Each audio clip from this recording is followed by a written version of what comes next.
We are basically picking up where we left off last week. So we'll be in 1 Corinthians chapter 1, starting at verse 18. If you have the Bibles, you can turn there.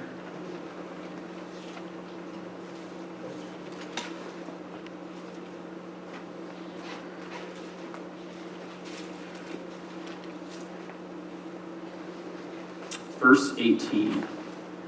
For the message of the cross is foolishness to those who are perishing, but to us who are being saved it is the power of God. For it is written, I will destroy the wisdom of the wise, the intelligence of the intelligent I will frustrate. Where is the wise person? Where is the teacher of the law? Where is the philosopher of this age? Has not God made foolish the wisdom of the world? For since in the wisdom of God, the world through its wisdom did not know him, God was pleased through the foolishness of what was preached to save those who believe. Jews demand signs and Greeks look for wisdom, but we preach Christ crucified, a stumbling block to Jews and foolishness to Gentiles. But to those whom God has called, both Jews and Greeks, Christ, the power of God and the wisdom of God. For the foolishness of God is wiser than human wisdom, and the weakness of God is stronger than human strength. Brothers and sisters, think of what you were when you were called. Not many of you were wise by human standards. Not many were influential. Not many were of noble birth. But God chose the foolish things of the world to shame the wise. God chose the weak things of the world to shame the strong. God chose the lowly things of this world and the despised things, the things that are not, to nullify the things that are, so that no one may boast before him. It is because of him that you are in Christ Jesus, who has become for us wisdom from God. That is our righteousness, holiness, and redemption. Therefore, as it is written, let the one who boasts, boast in the Lord. And so it was with me, brothers and sisters. When I came to you, I did not come with eloquence or human wisdom, as I proclaimed to you the testimony about God. For I resolved to know nothing while I was with you, except Jesus Christ and him crucified. I came to you in weakness, with great fear and trembling. My message and my preaching were not with wise and persuasive words, but with a demonstration of the Spirit's power, so that your faith might not rest on human wisdom, but on God's power. Amen. So, as most of you know, I was raised in the church. I was raised in a very Christian home, I'll put it that way, beyond being raised in the church.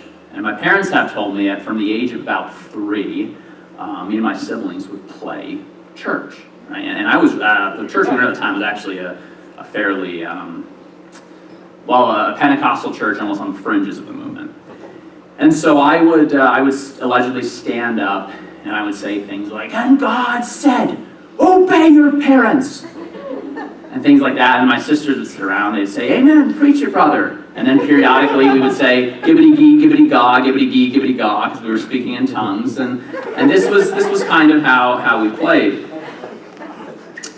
Well, because of this very thoroughly Christian upbringing, I don't think for a long time I really wrestled with the oddness, or what you might call the foolishness of the Christian message. For me, the truth of the gospel was something that I pretty much took for granted. Until I was about 16.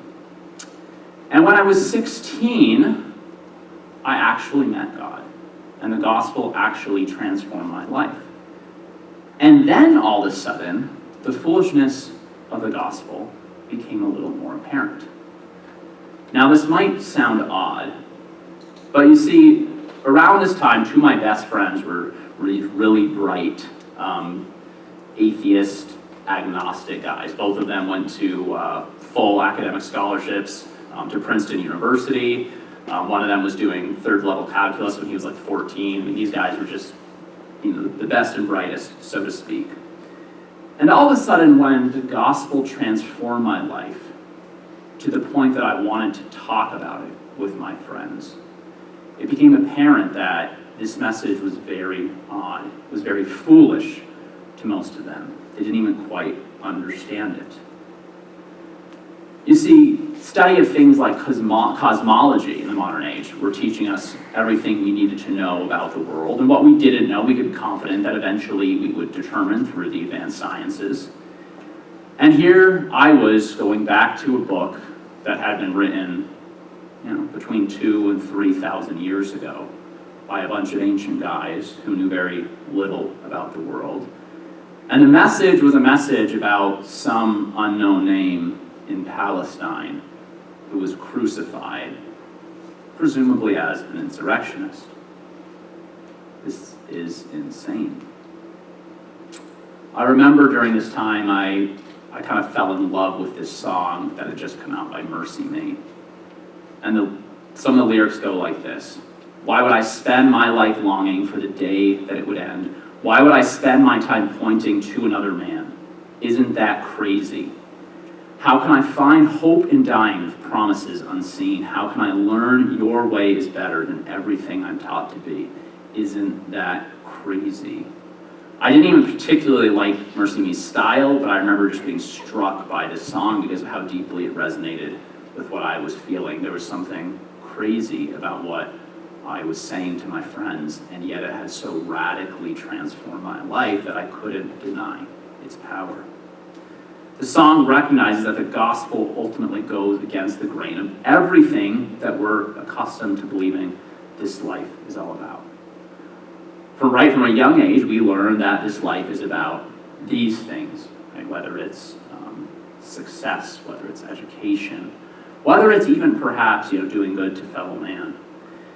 But when the gospel comes in, it not only shatters such pretensions, but it shatters them in a way that ultimately looks completely foolish to the watching world. I want to suggest this morning that Paul is beginning his letter to the Corinthians on this note because they failed to really realize just how foolish the message of the gospel is to the world. They received the gospel, right? Paul is not writing to non-Christians here. He's writing to a church that he planted. You can go back and read about it in Acts 18. Paul spent roughly 1.5 years with this church. He's writing with a church he knows pretty well. But though they received the message, it's apparent that they begun to think that Christianity is not so antithetical to the world and the worldview in which they were brought up.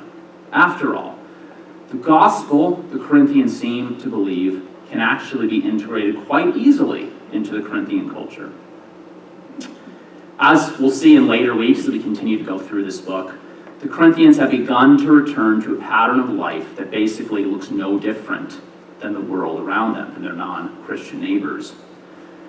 As Mike talked about last week, they're dividing up into factions, just like the disciples of the sophists did, right? These traveling philosophers. They're taking each other to court, as we'll see in chapter 5.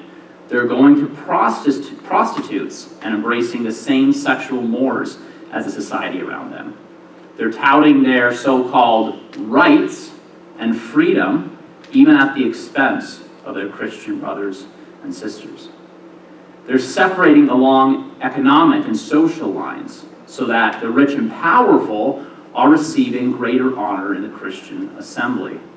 They're valuing certain spiritual gifts and ministry styles over others. They're even doubting whether God will resurrect the bodies of Christians. They know, after all, that the idea of resurrection of bodies is absurd. If there's an afterlife at all, it is surely a disembodied experience, as all the best intellectuals of the day tell them.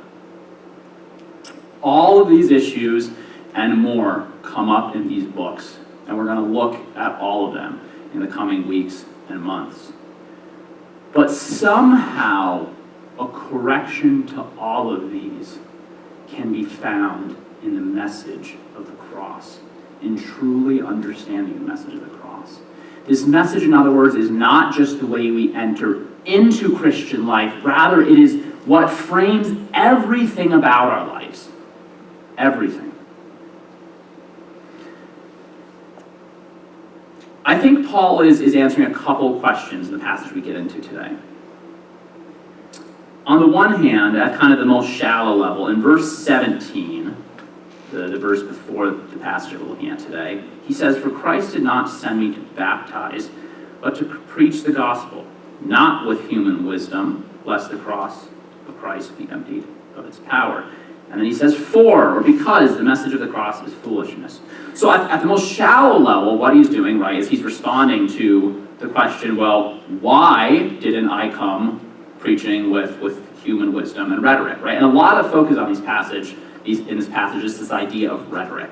Rhetoric in the ancient world was highly valued. It was part of every elite education, right? And how I think of it, I remember in 2008 or 2007, when Obama was running for presidency in his first term. And I remember one guy I was in the military with who was like this staunch conservative, going at one point, did you hear, and I can't remember what speech it was, but he said, did you hear Obama's speech the other day? And I was like, no. He was like, I think I'm going to vote for him. His speech blew me away. And I was like, dude, like from what I've heard, you don't agree with anything he says. And he was like, I know, but he was like, it was just so capturing. Right? And this is, when you think of ancient rhetoric, right, people would actually gather around, this is before TVs, this is before radios, and the public intellectuals that could go around and really wow you with powerful speaking skills, they were really regarded as something, right? And Paul says that he did not come in this style of rhetorical fashion when he brought the gospel. And so partly he's answering the question, why? Why didn't I come this way? But on another level, I think he's answering even another question. Let me find, I lost my place here.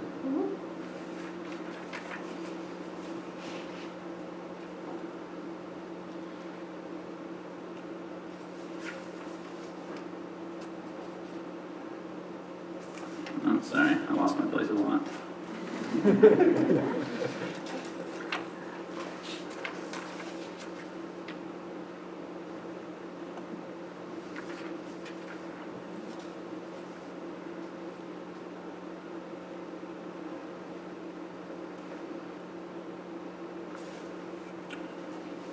Oh, this is awkward.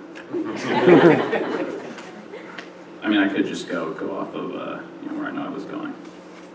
Let me see if I can get my papers organized, otherwise I'll be doing this a bunch this summer. Okay, I got it. I'm good.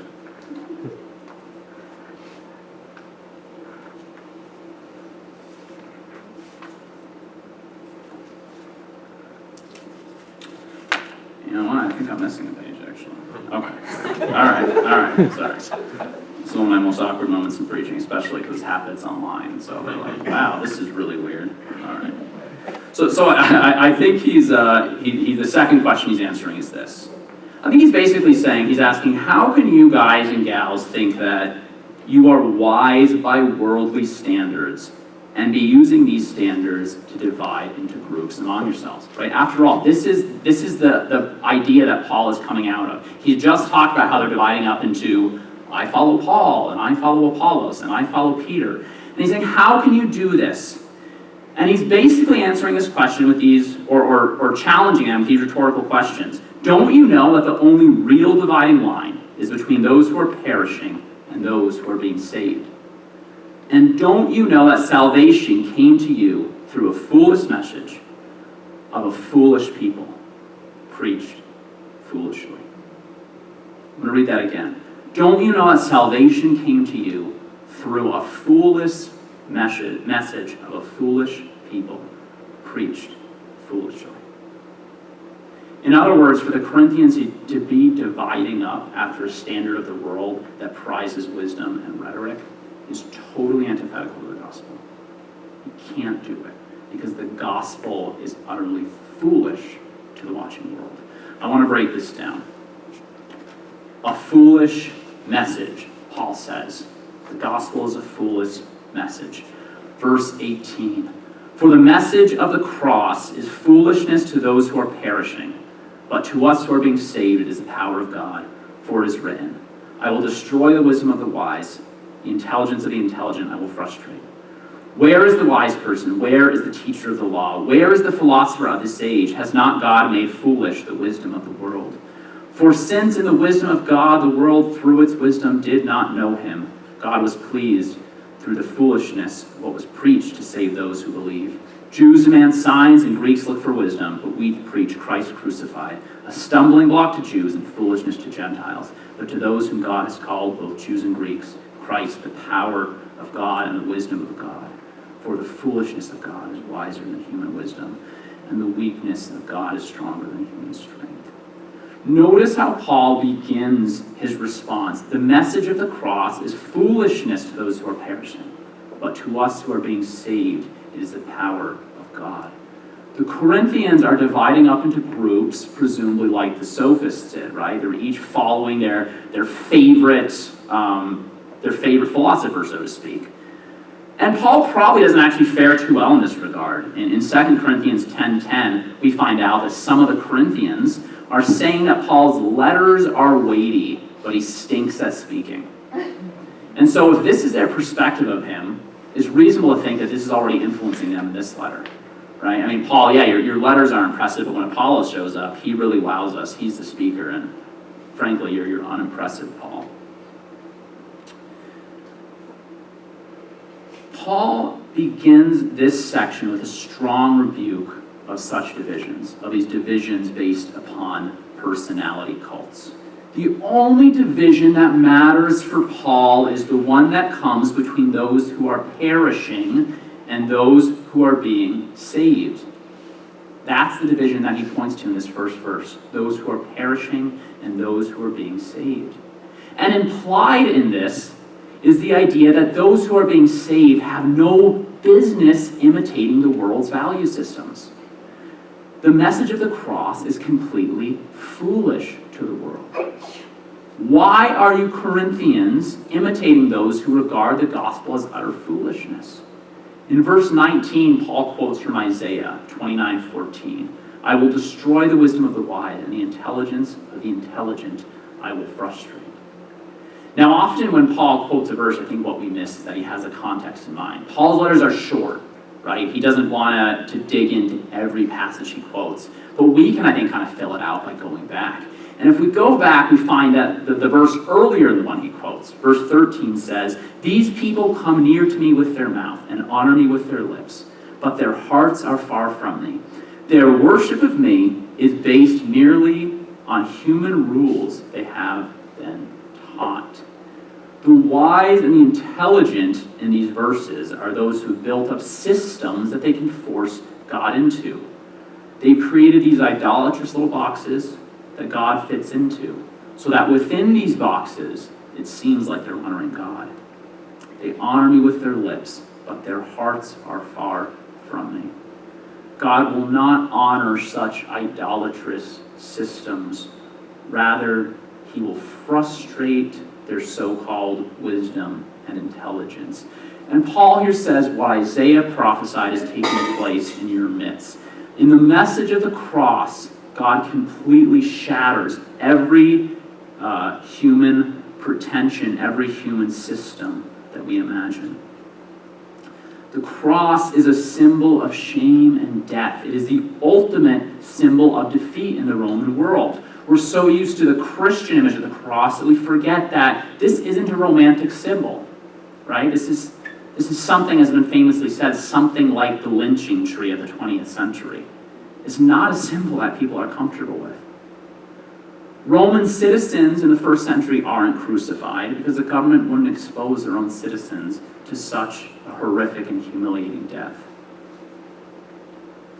This is foolishness to the Greeks, and it's scandalous to the Jews. And no one ever dreamed up that God would choose to save the world through these means. And yet, it is precisely through this message that the Corinthians today and any of us, or the Corinthians then and any of us today, experience the life and the salvation of God. Thank God for the foolish message. For the foolishness of God is wiser than human wisdom, and the weakness of God is stronger than human strength. Paul's second point is not just the message that is foolish, but so are the people. If any of you feel like fools, you're in good company. Verse 26, brother and sisters, think of what you were when you were called. Not many of you were wise by human standards, not many were influential, not many were of noble birth. But God chose the foolish things of the world to shame the wise. God chose the weak things of the world to shame the strong. God chose the lowly things of this world and the despised things and the things that are not to nullify the things that are, so that no one may boast before him. It is because of him that you are in Christ Jesus, who has become for us the wisdom from God, that is our righteousness, holiness, and redemption. Therefore it is written, let the one who boasts, boast in the Lord. It's not just the message that's foolish. Paul goes on to remind them that most of them are those whom the world regards as foolish as well. Not all, he says, but most. One of the best illustrations of this actually comes from a 2nd century critic of Christianity named Celsus. Listen to what he says. This is glorious. I just think this passage is beautiful today. But he didn't think it was beautiful. Celsus says this. Their injunctions, he's speaking of the Christians, their injunctions are like this. Let no one educated, no one wise, no one sensible draw near. For these abilities are thought by us to be evils. But as for anyone ignorant, anyone stupid, anyone uneducated, anyone who is a child, let him come boldly. By the fact that they themselves admit that these people are worthy of their God, they show that they want and are able to convince only the foolish, dishonorable, and stupid, and only slaves, women, and children. We forget today that throughout most of history, slaves, women, and children were not esteemed. In the 1st century, humility, and throughout most of the world, humility was not considered a virtue. The reason the West today regards humility as a virtue is because of the influence on Christianity on the Roman Empire and the Western world in subsequent centuries. The fact that slaves and women and children are elevated to a position of status in the 1st century is again a scandal. And it is a scandal that confirms the foolishness of the Christian message. It is not just the fact that we have a crucified Messiah. It is the fact that even among us, most of us, Paul can say, are among the foolish classes.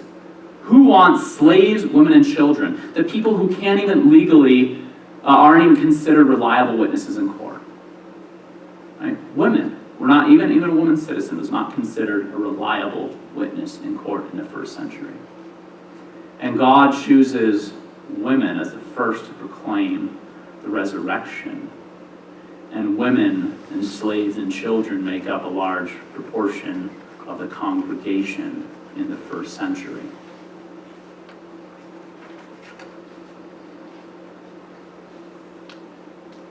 If God had wanted to vindicate the wisdom of the world, Jesus wouldn't have died on the cross and he wouldn't have chosen most of us.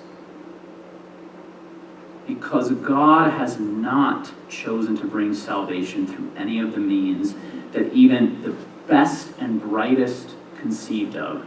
Paul said, no one has room for boasting in themselves. You see, if anyone was out there saying, of course God brought salvation this way, this makes sense, then there could be some claim to pride, right? Of course, God agrees with me. But no one imagines God is going to work in this way. And it completely removes the grounds for boasting. God works through a mean that the world despises, and he works through a people that are regarded as nothing. Point 3, Paul says, not only is it a foolish message that is saving a foolish people, but Paul says, I preached it foolishly. And so it was with me, brothers and sisters, when I came to you. I did not come with eloquence or human wisdom as I proclaimed to you the testimony about God. For I resolved to know nothing while I was with you except Jesus Christ and him crucified. I came to you in weakness, with great fear and trembling. My message and my preaching were not with wise and persuasive words, but with a demonstration of the Spirit's power, so that your faith might not rest on human wisdom, but on God's power. Paul's final point here seems to be that if the Corinthians want to accept the world's way of thinking, they should have never accepted him or the message he brought at all. Notice that Paul says he resolved to know nothing among them except for the message of the cross. In Acts 14, after Paul preaches in Lystra, some people actually begin to worship him as Mercury, which is one of the things Mercury was worshipped for and revered for was communication or rhetoric, right? And what this suggests is that Paul was not necessarily, he wasn't just an awful speaker, and his letters actually evidence that he had some training in rhetoric. So I don't think he was an awful speaker. I think he hints at this in the verse. He resolved to know nothing among them except for the message of the cross, right? It'd be like if that awful fumble that I had a few minutes ago with my paperwork, if I did that purposely. I didn't. I'm not as humble as Paul, all right? I'd like to be polished. Right? But he resolved among the Corinthians, at least, not to come with wisdom, not to come with persuasive rhetoric. And perhaps it's precisely because he knows that when he goes to the Corinthians, he is ministering not to a primarily Jewish congregation, but to primarily a Gentile one that is obsessed with the sophists, with the philosophers of the day and how impressive their speech is. And he says, God forbid that I would win converts because I can outspeak my opponents. Because the only foundation of a real Christian life, of genuine conversion, is to come to the feet of the cross, to be gripped by its message. That is the only way that anyone really becomes God, right? I think that's a reason that a lot of kids allegedly leave the faith. There's nothing really to leave if the message hasn't actually gripped and transformed your life. The message of the cross is not a message that can be easily cast off once it actually changes your life. And Paul says, I was not interested essentially in making converts to a neat new philosophy. It was the message of the cross, the power of that message that I wanted to be seen.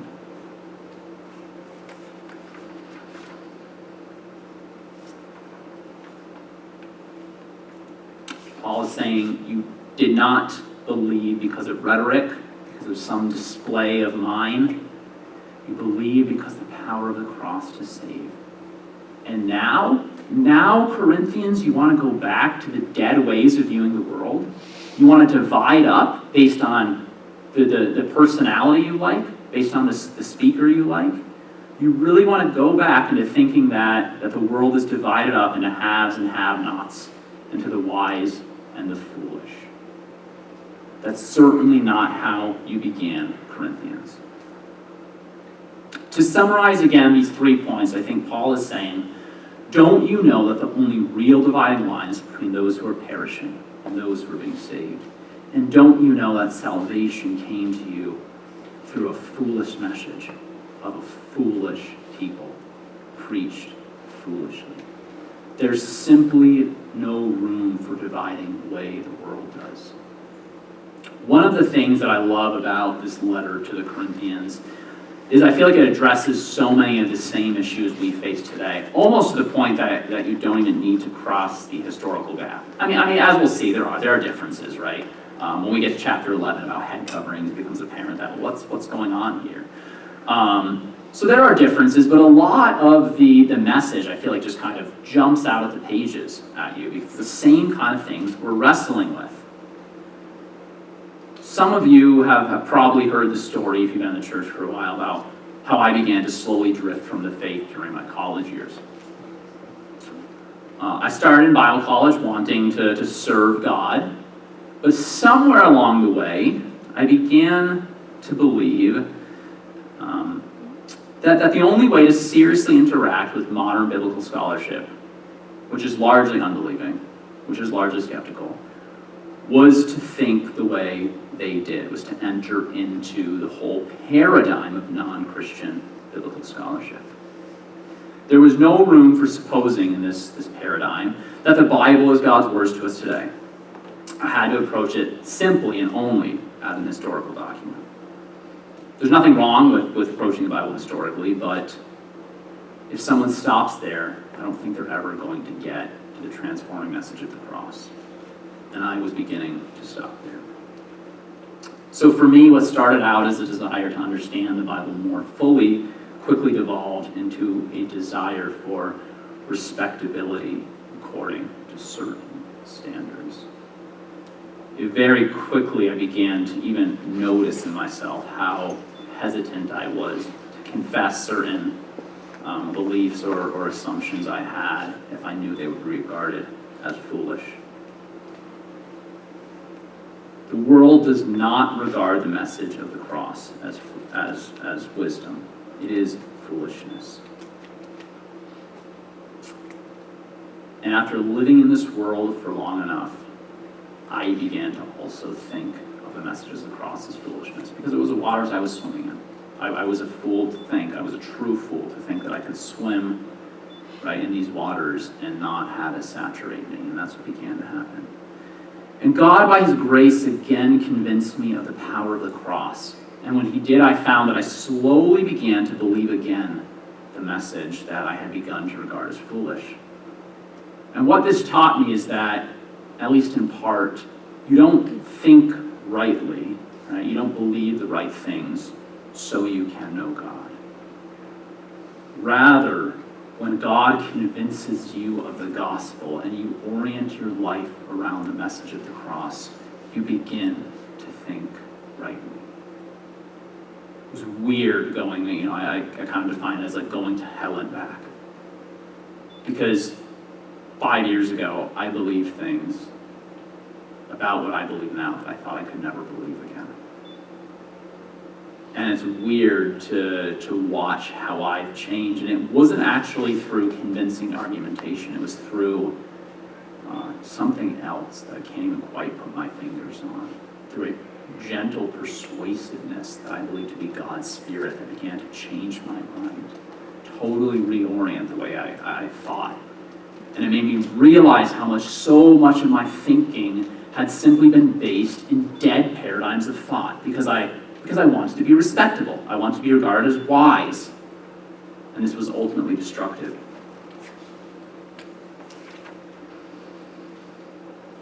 The message of the cross is not just a message of how you or I got saved. It is the message that frames all of the Christian life. It is the message we're going to see as we continue in this series that frames how we think about our so-called rights and freedom, our sexuality, our gifts and callings, and how we relate to each other. It is the vision that shapes every part of our life. Today, we are divided by gender, by class, by race, by education, by ideology. And it seems to me that it's quickly becoming the case that it's not enough simply to take a side on a social issue, but you must actually disavow anyone that takes the other side as being immoral or outside the fold. Right? This is kind of the waters in which we're swimming. We must not allow this ideology to invade the church. The church is to be shaped by this message of the cross. The church is the people who are called into fellowship with a man who was crucified because of our sins. When we join into fellowship with Jesus, we join into the utter foolishness of his death. We are those whose allegiance is to the God-man who died in humiliation. And if we try to define ourselves by anything else, if we try to embrace a lifestyle that's triumphalistic, there's no place for sufferings, then we're no longer living as Christians. Because the cross is not just the means by which we enter into this life, it is what defines it. There's obviously a lot more that could be said about how the cross should shape our life today. But in some ways, I wanted this message simply to be another introduction for thinking about this letter as a whole. Because Paul starts here, right? He doesn't even tell exactly what the message of the cross is. Why? Because he's talking to Christians, just like today I'm talking to Christians. I'm talking, at least mostly, with people who have had their lives gripped by this message. And Paul is saying it is this message that has to ground every other ethical and social issue you face. And so as we move through this book and we start getting into issues of sexuality and of rights and of how to treat, your neighbor, remember, Paul is grounding it here at the beginning of the book in the message of the cross. The worship team can come back up.